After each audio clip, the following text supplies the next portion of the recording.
Welcome to the Profitable NDIS Provider Podcast, where we're joined by your hosts, Tania Gomez and Paul Bryan. In each episode, we'll be sharing valuable insights and tips to help you turn your NDIS business into a profitable venture.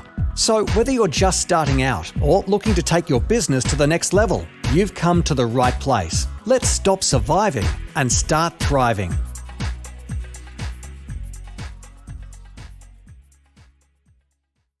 G'day everybody and welcome to the Profitable NDIS Provider Podcast. It's great to have you here listening on. I'm Paul. I'm here with my awesome co-host Tania. How you doing? I'm wonderful today, Paul. I'm really excited to be back having a chat about all things, saving money, because that's the podcast we're on, but also talking about specifically rostering, which I know is the bane of existence for many SIL providers and other providers out there also. So yeah, really excited to be here. Yeah, and today we've got Josh from Resolv. Josh, thank you so much for being here today. And could you give us a bit of a rundown of what you do? Yeah, sure. And thanks, Paul and Tania, for the opportunity to be here today. So my name's Josh. I'm from a company called Resolv. Resolv is really focused on helping SIL providers align claiming, funding, and rostering. So it is very, very easy for SIL service providers to get these amounts out of alignment, and this is costing providers significant amounts of money. How we first came to be is Adam, one of our co-founders, he started in the space as a support worker, worked his way through up all the operational roles, and then began a consultancy focused in the SIL space. He would be consulting, providing training, working with providers, coming in, fixing up their rocks, fixing up their rosters and claiming. But what he was finding is that he'd have to come back 3 months later to fix everything, and 3 months later to fix everything again. Rick and myself, we were from Lumery, a disability software provider. We've been in the space for 5 years, and we had an experience similar to Adam, but from the software perspective. So software is really great. It brings all your information together. It helps with your processes, but unfortunately, it doesn't do the work for you. And so what we've identified is that in order to ensure alignment between funding, claiming, and rostering, you really need somebody to come in there and ensure rostering and claiming is correct. Yeah, brilliant. Fantastic. And so I think there's it is one of the questions that I see coming up with providers quite often is, where am I, where are all my hours going? What am I doing? Who's on where? Who's on first? Where's on second? But just getting that idea of all the intricacies of running a SIL roster, I think it's great that you've got you guys have come together and got that process together for providers. So is it primarily SIL providers that is that where Resolv focuses? Yeah, 100%. It's exclusively just with SIL providers. Given the size of individual plans, it's very easy for just minor issues with rostering to very, very quickly add up and result in significant revenue leakage for SIL providers. Yeah, right. And so all that, the claiming and the rostering, I've definitely spoken with a number of SIL providers who have had, little bits and pieces that don't quite go right, but that adds up over time really, really quickly. Can you walk us through how you do, how you set up those processes and, the kind of results that you help clients get? Yeah, sure. So the first thing we do with every provider is come in and do a financial analysis across their entire house portfolio. I think every SIL provider understands this is a problem they have, but they don't really understand the size and or magnitude of the revenue leakage they're having. So the first thing we do is come in, do analysis across the portfolio, and really put a number to the problem.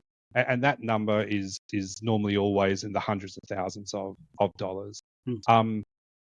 Once they've seen that number, the SIL service providers start to get pretty interested at that point.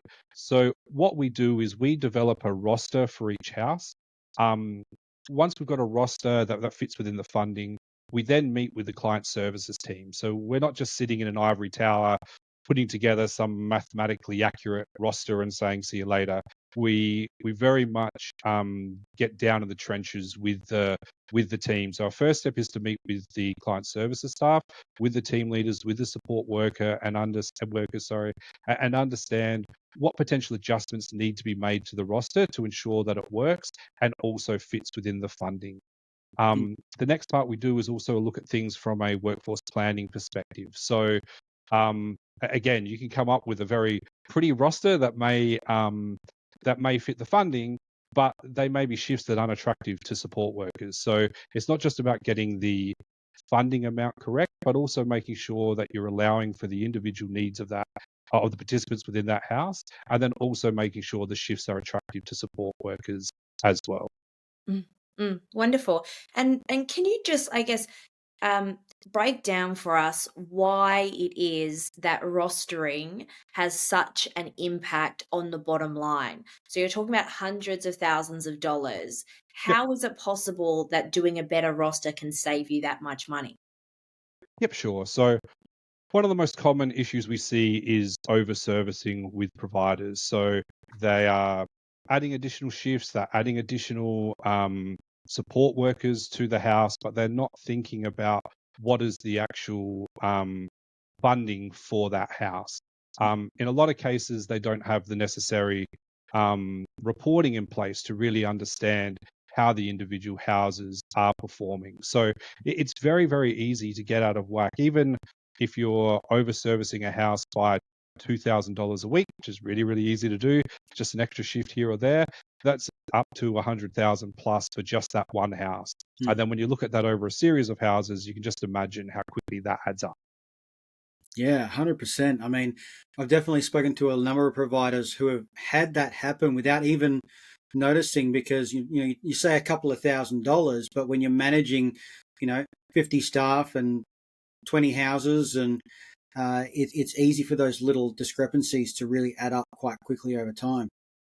What would be your Correct. top 3 tips or so for help providers to ensure that they're doing this as efficiently as possible? Like how can they make sure they're going to skip these bits? I think the first step is to accept that it's an issue and prioritize it within your business. Yeah. Still more so than other businesses, definitely leads to a lot of distractions. And so there's always a lot of things competing for your attention. It's really important that you understand that this is probably one of the most impactful changes you can make within your business, which is identifying the revenue leakage and addressing it, because not only are you then more financially sustainable and compliant, but you're also then freeing up a lot of additional revenue that you can apply to solve the other issues within your business, whether that be increasing staff, adding systems to the system, adding systems to the business, adding equipment for the houses. It is, I think, really understanding that this is going to be one of the most major impactful things you can do for your business. The second step is to analyze and develop a plan. So it's really important that you take the necessary steps to really analyze what's going in within your business. Like one of the most common things we hear when talking to CEOs or owners of businesses is, I just can't get a clear answer about my business. Like I can't understand my numbers. So it's about spending the time to really analyze and develop a plan to fix this issue. The third is to then actually do the thing. Again, I talked about how easy it is to get distracted, as it is within any business. You've got a lot of different things competing with competing priorities, but it's really about seeing this through to the end. And if you do get into trouble or you're not too sure how to actually affect these changes, is ask for help. And that's where we come in. Like we're more than happy to spend time with providers, listen to them, and answer their questions. Like not everything we do has a dollar amount attached to it. We spend a lot of time listening to providers and providing guidance. We're more than happy for them to reach out and ask questions, and we'll see what we can do to assist them on their journey. It doesn't always involve us getting in there and fixing the problem for them. Yeah, and do you see sometimes the same issues coming up over and over again, like between providers? I know I speak to a lot of people who say, "Oh, I'm the only one going through this issue." But then I talk to a lot of people who are all the only ones going through that same. Do you see that sort of thing when you're talking to SIL providers? Yeah, 100%. This is a problem across almost every SIL provider. And again, it's such an easy it's such an easy thing to happen within businesses. You've got the roster of care, the rock tool. For anyone looking at it for the first time, it's extremely confusing. It talks in ratios, which is just not a natural way for people to think in. It's very difficult to understand the rock and then apply that to the shared model. And again, it's standard inefficiencies within business. It's not this like yes, we're talking about hundreds of thousands of dollars of leakage within SIL providers, but what we're talking about isn't a unique issue to SIL, it's a unique issue to all businesses. Like there's inefficiencies within all businesses. I've ran one-man businesses that had significant inefficiencies. The unique thing about SIL is that it's a closed model. And by that, I mean, we've got funding, rostering, and claiming. And from there, we can actually identify the value of that inefficiencies within the business. Normally, you don't have that luxury. Yeah. So that's really interesting. You said a lot of interesting things there. I'm trying to crystallize what exactly my question is for you. I think what I'm wondering about is you've talked about in my head, what you've said, and I'm going to translate it, and maybe I've interpreted incorrectly, is that it really comes down to making sure you're rostering staff as appropriate, like looking at the rock and making sure that you're using the funding, only the funding that's being received that is available for a participant, and that you're not creating extra shifts. And so if that's correct, are you saying that it's about utilizing things like full-time staff over casual and contractors? Or are we then looking at efficiencies for if someone has to be paid a 4-hour shift, we're always using the 4-hour shift and not paying someone when they're not there? Or what exactly do you mean about getting efficiencies in the rostering? Yep, I think that's a great question. Like, it really just comes down to, at its core, it's very simple. It's just about alignment between funding, the amount of funding that's available for the house, and creating a roster that aligns with that funding. That is where the majority of SIL providers are falling over. The roster that they're setting, or it gets changed over time and adjusted, is then that quickly either is inflated or deflated against the funding amount. In addition, you've then got the claiming, where the claiming is then not in alignment with the funding or the rostering. So you may have a funding amount, a rostering amount, a claiming amount for a house, and all three of them are different values just because of problems that have occurred within the business. And so when we come into providers, we develop a roster that is accurate to the amount of funding, and then we develop the claiming documentation that then is in alignment with funding and rostering. I think the other issue which a lot of SIL providers run into is they think this is set and forget. It's like, I've got a roster that I don't need to worry about it. But the situation changes in houses all the time. New participants come in, participants come out, plan funding changes, incarceration, hospitalization. And that's why all of our relationships are long-term with providers. This isn't something we can just come in and fix it. We're working with them week in, week out. We hold weekly or fortnightly operational meetings with their team leaders and operation managers to make sure that we're on top of all the changes. And as they occur, make sure that we're adjusting, rostering, and claiming accordingly. Great. So I've got a bit of a tricky question for you. My assumption, or I guess what I've learned from working with many SIL providers, and I work on the compliance side usually, and I understand everything about the standards. I've learned about ROCs, and I understand, loosely about the implementation of, making it efficient. I guess just because I've had to make other businesses efficient and look at, project hours and utilization of staff, that makes sense. I guess the question I've got for you is about those ratios. I've been told, or my assumption maybe is that SIL has really worked out at a 1-to-3 ratio model, which has 3 participants in a house, And the reason for that is that there's 3 lots of 8 hours in 24 hours. And so that if each participant has 8 hours of funding, then they're getting 24 hours of someone being in the home by 3 of them being there. Am I right? Am I wrong? Is this an NDIS urban myth that you can bust for us? Like, Yeah, I think like from our experience, as soon as anybody starts talking in terms of ratios, that's normally a red flag to us that there probably is significant issues within the business. The ratios are very easy to get tripped up on. And the reason why I say that is because there is no participant funding of 1 to 2 or 1 to 3. If that was the case, when you looked at an NDIS plan, the amounts would always be the same. But that's not the case. Is every single plan is not 1 to 2 or 1 to 3. It's 1 to 2.345 or whatever it is.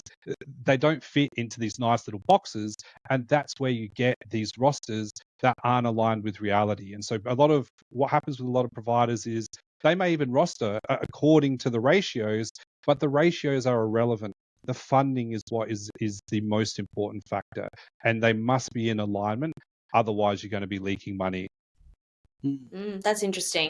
There's again, I don't remember who told me, and I'm not going to name and shame or like, but my understanding from many providers was that you need 3 people in a home to make money. And if you have 3 people in a home, you make 250K profit a year. If you have 2 people, you'll break even. And if you have 1 person in a 3-person home, then you're losing 250K a year. So that's kind of always been like the yardstick that people talk to. But it sounds like what you've just said is that that's not something to think about. It isn't about getting a 4-bedroom house and getting 3 people in. That's not the objective.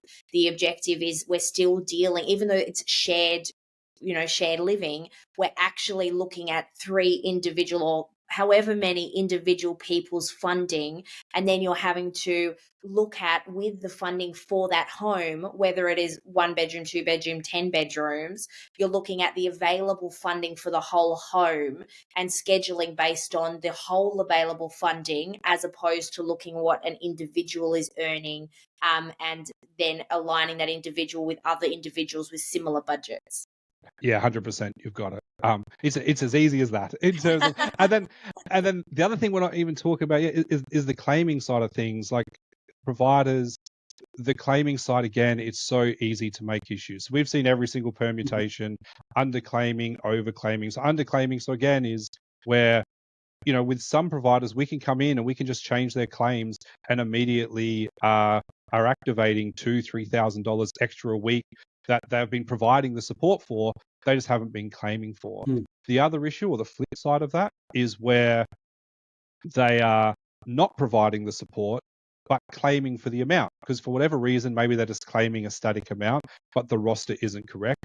And those providers are carrying a significant back pay risk. So they're just an email away from the assurance team of, hello, Mr. Service Provider, you now need to make us a back pay claim of 120,000 or whatever it may be. So we recently had that with one of our providers. Is they received an email which was like, can you kindly pay back $66,000 in claims that were erroneous. Fortunately, we were working with that provider for some time and were able to substantiate the support. But as I was saying before, is the first issue is to understand how much of a problem this is in your business. And that's why the first thing we do, we come in obligation free, cost free, is we just come in, we do the analysis and really shine a light for the business for them to understand. Because I think if you ask any civil service provider, they would say there's probably some issues in this space, but they don't know what that number is. And once you understand what that value is, you definitely start prioritizing that within your business. So my next tricky question for you is around core funding. And it seems that, again, from my viewpoint, that plans are changing to have SIL funding. Like currently we have a SIL plan which has a SIL funding amount for accommodation, and it will be X dollars a week, as an example. But it seems like and the NDIS review kind of insinuates that these accommodation budgets should be more flexible. And then you've got things like ILO and respite and STA and all of those other types of accommodation funding. So when you're looking at this idea of rostering and claiming and funding, which are the three elements you've now embedded in my brain as the most important things to know, do you have a look at core funding and what's available in core funding and what other services the provider could be providing to make sure that there's not an underutilization of the plan? Yeah, most definitely. That's a big part of what we do. Is it's not just looking at the SIL funding, it's looking at the community participation funding, it's looking at irregular supports. We also work with providers in putting in processes around transport funding as well. But yeah, you're right. It's very much about understanding the total plan and where is it being applied. And again, very, very easy for there to be significant amounts to be unlocked within providers. One of the providers we looked at recently, one of their houses, having a look at the overservicing, we identified around about 60,000 in overservicing. But when we started really digging in with the client services team and understanding it better, and in terms of how they were utilizing their different funding, we actually identified 180,000 in savings just for that one house. And again, that just wasn't correct utilization of the funding available. And again, these numbers are not unique. I'm not cherry picking numbers here. This is the sort of stuff that we're seeing like every single day with providers.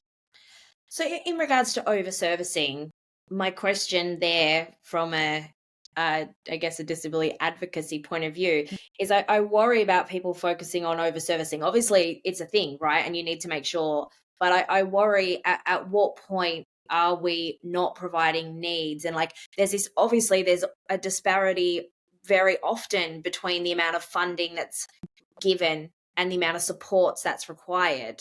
So how do we balance that? Is there part of your process which goes back with support coordinators and tries to get the right amount of funding so that it's not considered overservicing? Sometimes it might actually just be providing the care to actually meet the needs, but it's not funded correctly.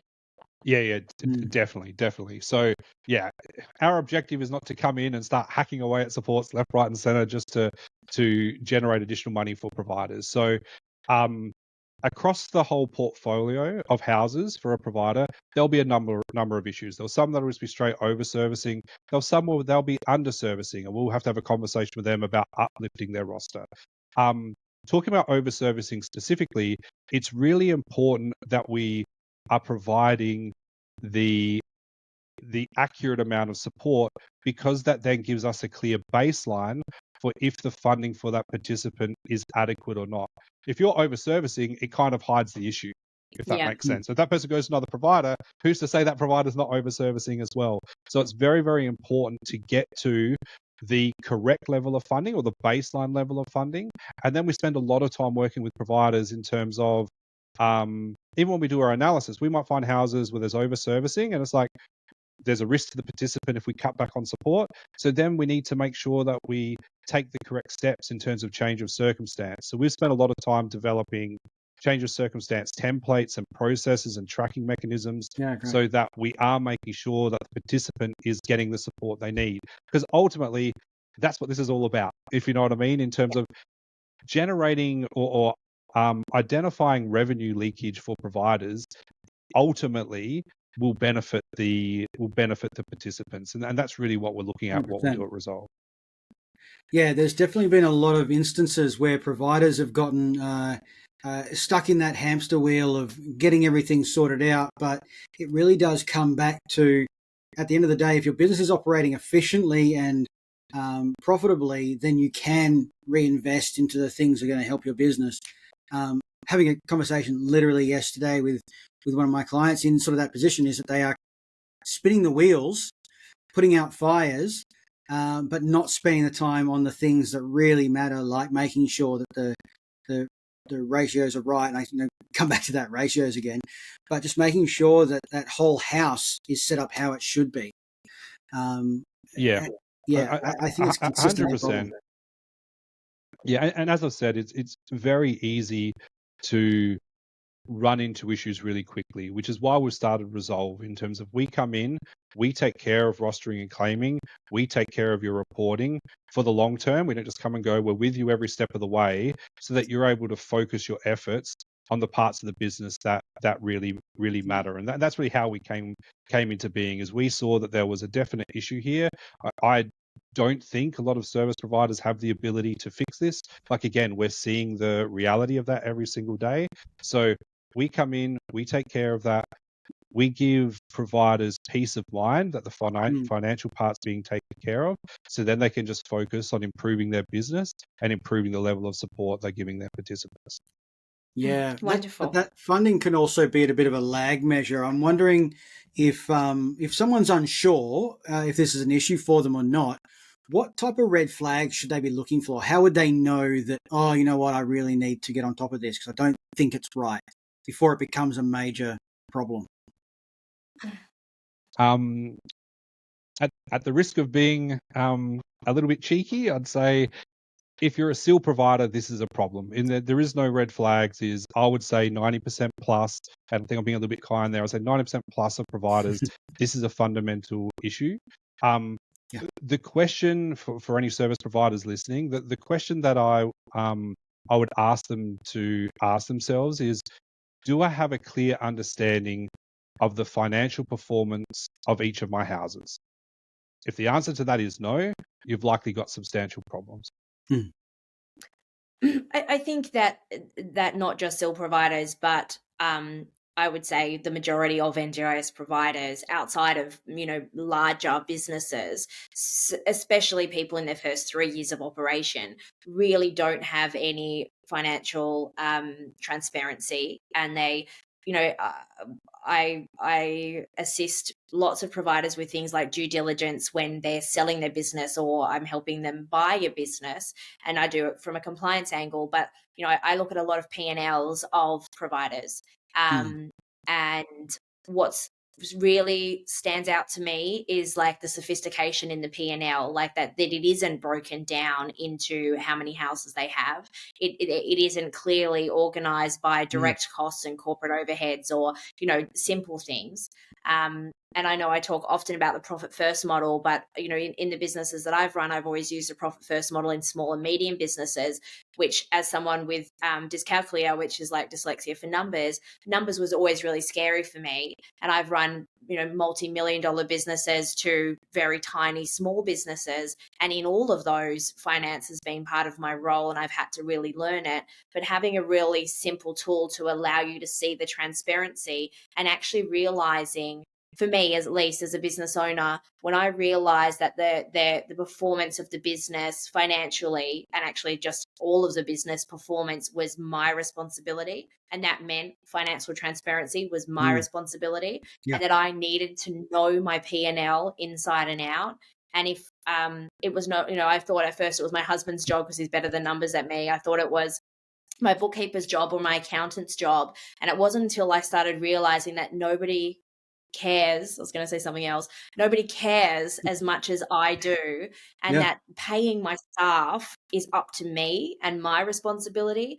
That's actually when it changed the behavior for me. And like my chart of accounts now, I'm quite proud of, because it's beautiful. Everything is coded, every line item. And if I spend more than like 20 grand on something in a year, I break that down further. So like marketing now has subcategories, so I can look at cost of marketing for events versus podcast versus social media. And then also I can look at income and what's driven that. And I have my P&L by product line, so I can see the performance of selling consultation over selling internal audits over selling process mapping, or whatever it might be, and look at the advertising and actually have a look.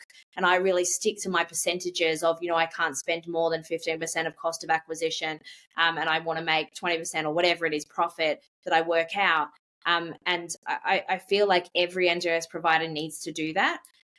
Especially to be profitable, but just to really understand their business and understand where they are. And I think any business owner, and I know Paul and I have had this conversation many times, that we've been at the place where you have to decide between paying your staff and paying yourself. And you don't want to get to that point. And SIL, from my perspective, SIL kind of puts everything on steroids, because you have this 24/7 operation, 100%. you have these higher plan amounts. So you go from playing in community access where it's about volume, you go to SIL and it's this completely different model. And it's all about volume, but with volume, yes, might come a bit more money, but comes a multitude of more headaches. And so you have to really have good systems in place to operate your business.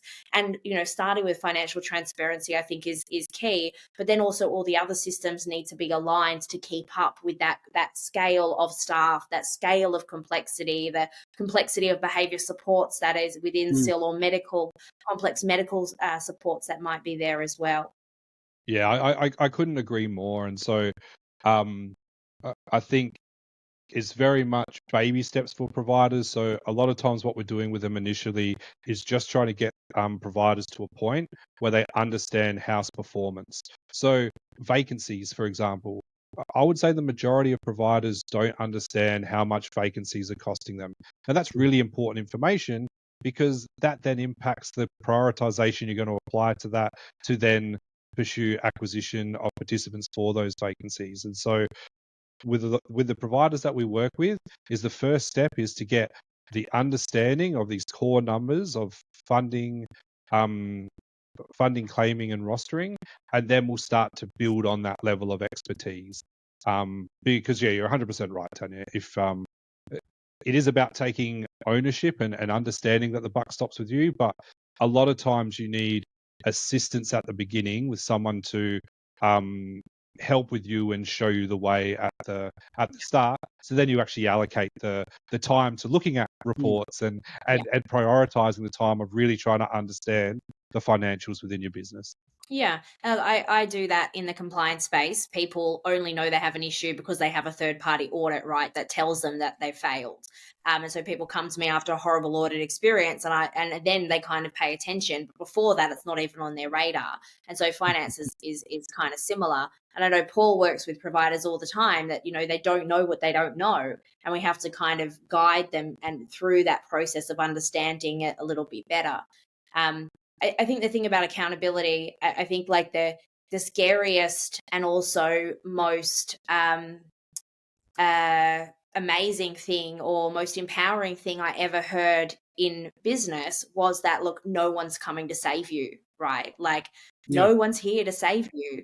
And I think when I actually realized that actually everything is my responsibility as the business owner and it does stop with me, it really changed how I did lots of things in business. And I feel like lots of my clients, I have a client at audit today, they still really think that I'm going to clean up all of the mess and that, lots of it is my responsibility. And it's like, I can guide you and I can help you. And yes, I'm an expert in this space, but you need to own this. This is your performance of your business. This is you're responsible here. And I guess that's something that I often think about as well, is that, accountability piece and how we get people to get there a little bit faster. And, I find a lot of people blame the commission or blame the agency. Oh, well, the agency is not paying, the funding's not good enough. It's not that I can't roster and that I don't know where the money is. They're not paying me enough, or the commission never told me that and they're not supporting me as a provider. And I'm constantly saying to people, the agency's job, they're an insurance agency.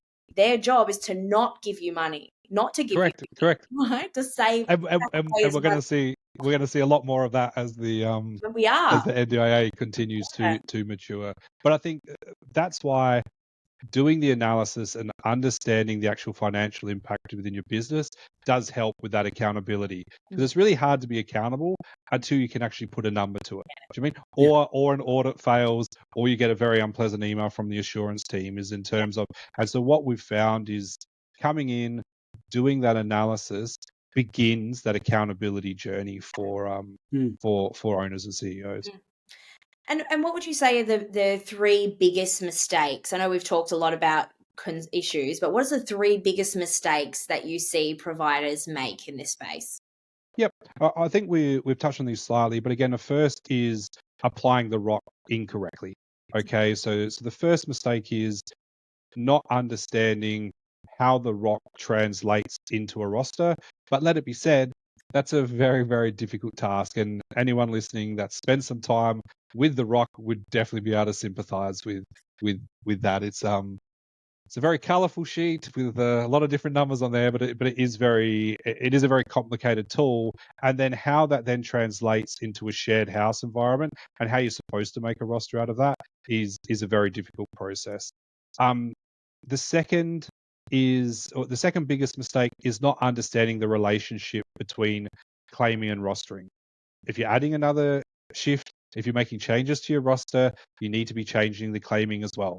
Those numbers are are very should be always in alignment, and needs to be in alignment with funding as well. So not really having a disconnect between your rostering costs and your roster and your claim is, I think, the second biggest mistake. And the other thing we touched on is set and forget. This idea that you can just whack in a roster for a house, you've got your claiming, and then I'm sure I don't need to worry about it. I'm sure it's not creating problems in my business. That's probably the third biggest mistake I find. Like, this requires constant vigilance, analysis, and effort to continually be adjusting rostering and claiming to making sure it fits the reality of what's occurring within the house. Wonderful. I'm interested in your views. We touched on it just briefly, but I'd like to hear your thoughts further about the changes in the NDIS review in regards to flexible funding and accommodation, and some of the changes around SDA that's been proposed and suggested, and what do you think is likely to happen, or what can a SIL provider expect out of this review? Yeah, I think the one thing that we're definitely going to see is a continuing reduction in plans, continuing changes to plans, which is why it's so important to be delivering the correct level of support so that you can then justify whether additional support is required. Like, the one fundamental thing we're going to see is that the NDIA is going to continue to put significant price pressures on SIL, and the margins are not that fantastic depending on how you're operating. So that just makes it more important to make sure that you really understand your financials and you're taking the correct steps towards financial sustainability, because they're going to continue to crunch down on plans. We're already seeing the intention is to extend the duration of plans significantly with a number of check-ins during the period. It's just going to mean if you don't know your numbers and you're not compliant, you're going to get crushed eventually. I think that's just where it's going to go. I think one of the things I took away from reading the review is that it seems like if they do, we don't know what's obviously going to be accepted or not, but if they do take it as it is and they take the whole lot of those, I think 100 and something recommendations, something that stood out for me was that it's highly likely that SIL providers or anything with accommodation is likely to be the highest level of compliance and risk. Something else that I've noticed, again from an auditor's perspective, is that there's a lot of different compliance coming in at state levels. So if you're a provider in Queensland, there's a whole lot of state requirements now that weren't there 6 months ago or maybe 12 months ago, around compliance and reporting and spot check-ins, actually looking at houses and homes, which doesn't currently happen. Like, as part of your NDIS audit, you have a inspection as part of your general audit, but there's no state body. So in Queensland, there's the Resi department that come out and actually do a on-site inspection of the home, looking at the safety of the home and things like that every 12 months. And I think that's really good in many ways, but I think that that's going to put additional financial pressure on providers, specifically people who are currently unregistered and operating SIL. And, I hear you talked about margins. I hear about SIL providers making very large margins, unregistered providers with very low overheads running very lean. Not that I think that's anything wrong with that, but I just think that it just shows that knowing where your money is going and being able to save any dollar that you can is going to be extra important, because you're going to have a layer of compliance costs at a state and a federal level that you're going to have to comply with if you want to continue to operate in that space. Correct. And that's why unlocking revenue leakage within your business is so important, because that's money that's right there, right now, that can be applied to those problems and all the other issues that they're working with. And what we've found is that we're able to make changes within organizations very, very quickly. So after we've done our analysis, within 3 weeks, that business is already realizing roster savings or claiming increases. And the reason it takes 3 weeks is because 2 weeks of that is advising staff of roster changes under SHAD. So I guess one thing for service providers watching or listening to this is understanding is this is a very understandable problem, and it's a problem that can be it can be solved, and it can be solved very quickly. Like I said, within 3 weeks, you're now seeing the impact on payroll, on claims, that you can then start applying to compliance, applying to the other issues that you have within your organization. And that's money that's there at the moment that you should be using, but it's now getting lost to leakage and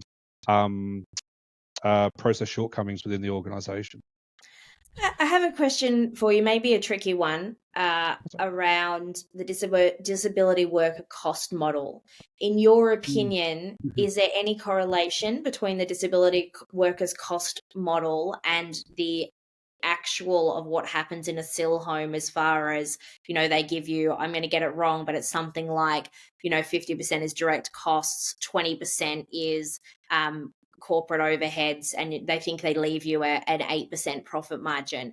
Does the disability worker cost model actually eventuate in reality in a SIL home, in your opinion? No, for a whole range of reasons.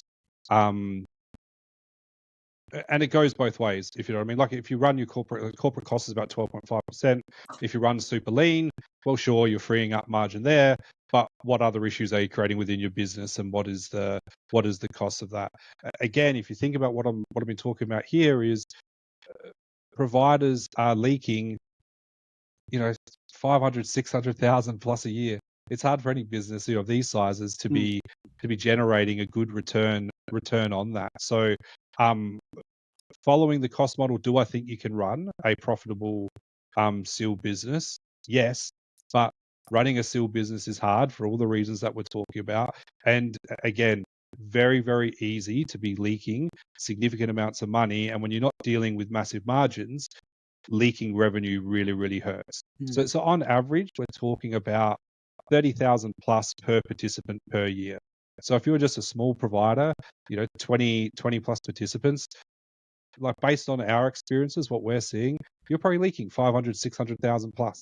And again, I can say that because I'm seeing this every single day with every single provider that we work with. And so in your opinion, or from your experience, what kind of margin, operating profit or gross profit margin, would you expect a SIL provider to be able to do sustainably? Are we talking, I've heard 50%, I've heard 10%, I've heard the 8% in the cost model. Where should someone be aiming? I think somewhere around about the 10%. I'm not going to claim to be an expert on this space. Like one thing that we're really working on at the moment is unlocking the current funding within organizations. For all the things that you were talking about before, Tania, around accountability of finances and understanding their P&Ls. So I'm sure yourself and Paul have seen a lot of provider P&Ls, and their current understanding of the business is we're doing a lot of work with providers to understand that. I might come back in 6 months and then be able to tell you from an educated perspective. But what I'm doing right now is really spending time with providers to work out what that number is. Because again, I'm just looking at it currently from a revenue leakage perspective, but this is the first step in a number of layers of improvements we're doing with our clients. And first step is understand house performance. Let's get that right. We can fix that really quickly. And now we're on that continuing journey with our providers about then understanding the greater financial picture of their business. Wonderful. Great. Yeah. So I think I've learned quite a lot of things today. I've learned around that, the issues that I see from my perspective as an auditor permeate through the business into other areas like finance, and the accountability that I think is important in compliance is, just as important, if not more, in the financial space.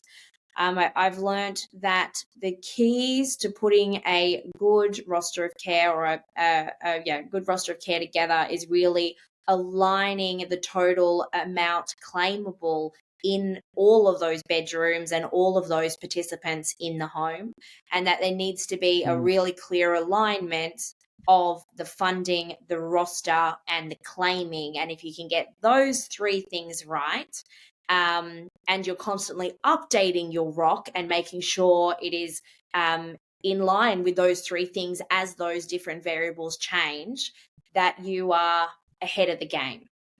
Yeah. Anything you'd add to that as a takeaway? No.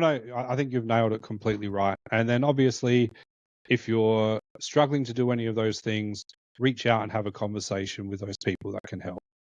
And so if someone does want to reach out to you and have a conversation about how you can help, what is the best way to get in contact? Yep.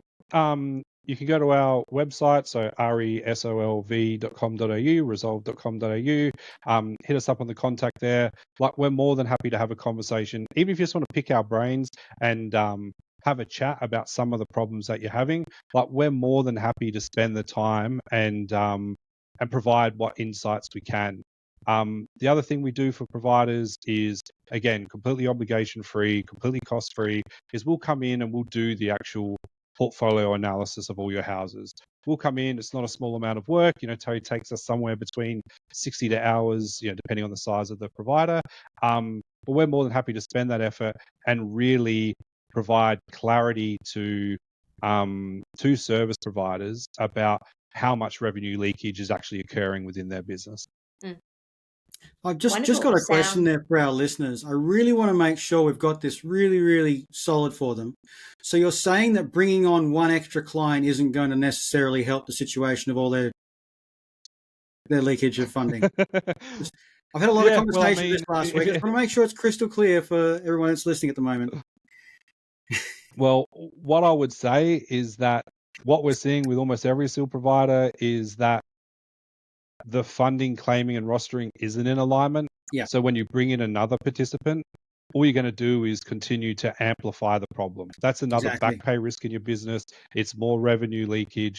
And again, if you don't understand your numbers, you don't know whether it's the right decision for your business at all. So I would say just adding more fuel, adding more participants into the space isn't going to solve your problems, unfortunately. Yes, absolutely.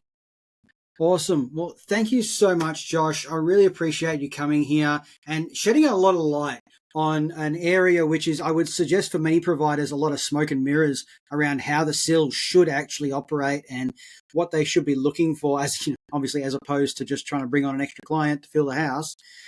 Making sure all those systems are in place and the funding, the rostering, the claiming are all happening how they should be. Definitely to our listeners, if you are in that position, please reach out. As I said, they've got a fantastic service offering there. We'll come and have a look at your business and look at those initial numbers and give you an idea, which is just absolutely brilliant. So thank you so much for being here today, Josh. Too easy. Thank you very much, guys. No worries. Awesome. And thank you, everybody. Thanks, Tania, and we'll see you guys next episode. Thanks, guys. Thanks for tuning in to another episode of the Profitable NDIS Provider Podcast with Tania Gomez and Paul Bryan. We hope you found today's episode informative and valuable. If you enjoyed the show, please don't forget to subscribe, leave us a rating, and share it with others who could benefit from our insights. Until next time, keep thriving.